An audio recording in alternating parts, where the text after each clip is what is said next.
Arestado sa Minglanilla, Cebu ang 5 magkakamag-anak na sangkot umano sa bentahan ng iligal na droga.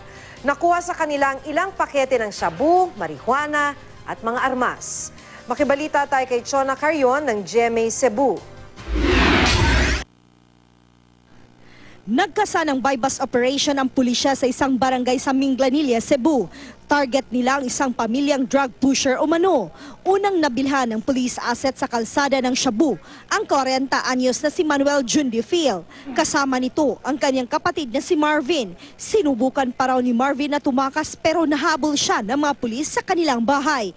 Sa bahay, huli naman sa aktong gumagamit ng iligal na droga ang isa pa nilang kapatid na si Mario Phil at ang bayaw niyang si Joselito Lariosa.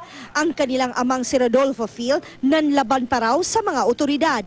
Inaresto silang lahat. Pamilya na kini silang tanan mga magsuon, apil gini siya sa aning klase nga negosyo.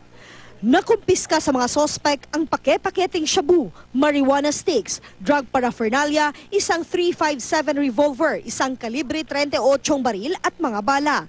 Inamin ng magkakapatid na nagbebenta sila ng droga, pero ang kanilang ama itinangging may kinalaman siya. Sinabihan pa nga raw niya ang kanyang mga anak na tigilan ang iligal na gawain. Mahimo kisay ginikanan buong sugot anak. Magud, bisa kung saon.